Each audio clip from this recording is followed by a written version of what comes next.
भारत के सबसे महान साम्राज्यों में से एक, उसकी शुरुआत कैसे हुई होगी? किसी बड़ी लड़ाई से?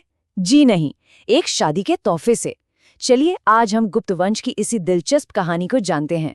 अब ये एक ऐसा शादी का तोहफा है जिसे मैं वापस नहीं करूंगा। सोचिए ये शब्द किसने कहे होंगे? ये थे चंद्रगुप्त प्रथम। और इस एक तोहफे से उन्होंने सिर्फ शादी नहीं की, बल्कि एक पूरे साम्राज्य की नींव रख दी थी। है ना कमाल की बात? तो चलिए थोड़ा टाइम में पीछे चलते हैं।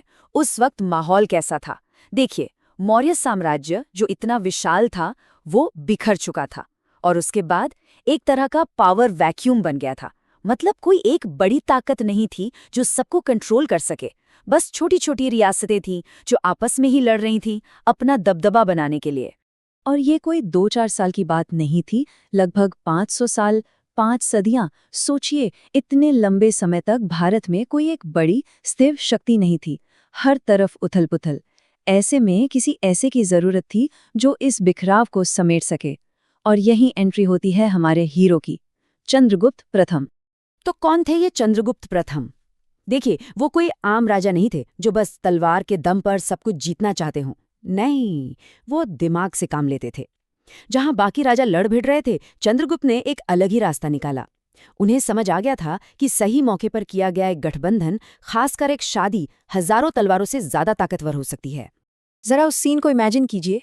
एक तरफ है चंद्रगुप्त, जिनके इरादे बहुत बड़े हैं, और दूसरी तरफ है शक्तिशाली लिच्छवी कबीले के मुखिया। सौदा सुनने में तो सीधा साधा था, लेकिन इस सौदे के जो नतीजे निकलने वाले थे वो भारत का इतिहास बदलने वाले थे। मतलब दहेज में सोना चांदी, हाथी घोड़े नहीं, बल्कि पूरा का पूरा शहर। और वो भी कोई ऐसा वैसा शहर नहीं, पाटलिपुत्र, उस जमाने का पावर सेंटर। अब बताइए, ऐसा ऑफर कोई कैसे ठुकरा सकता था? तो फर्क साफ है ना? जहां बाकी लोग सबसे लड़ो वाली स्ट्रैटेजी पे चल रहे थे, वहीं चंद्रगुप्त का फंडा था रणनीतिक विवाह। मतलब बिना खून खराबे के, बिना लंबी लड़ाइयों के उन्होंने सीधे सत्ता के केंद्र पर कब्जा कर लिया। स्मार्ट मूव कह सकते हैं। और इस एक शादी ने गुप्त वंश को वो पावर अप दिया जिसकी उन्हें सख्त जरूरत थी।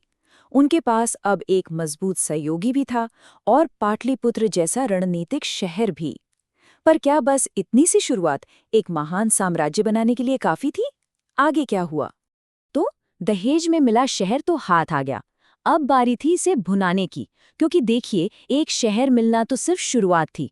असली काम तो अब शुरू होने वाला था, इस नींव पर एक विशाल साम्राज्य खड़ा करने का।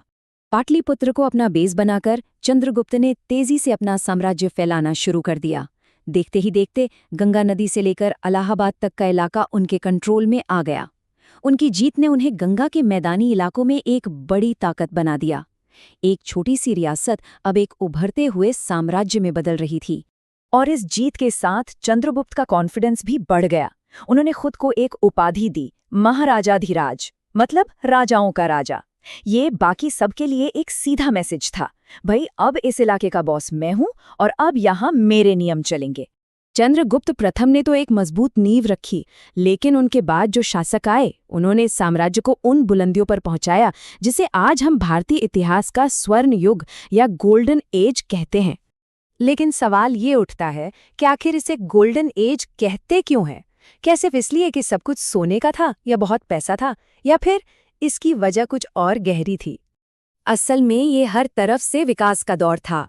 इकोनॉमी एकदम बूम पर थी, सेना इतनी मजबूत थी कि उसे कोई हरा नहीं सकता था, और सबसे बड़ी बात, कला, साहित्य और विज्ञान, इन सब में जो तरक्की हुई वो कमाल की थी।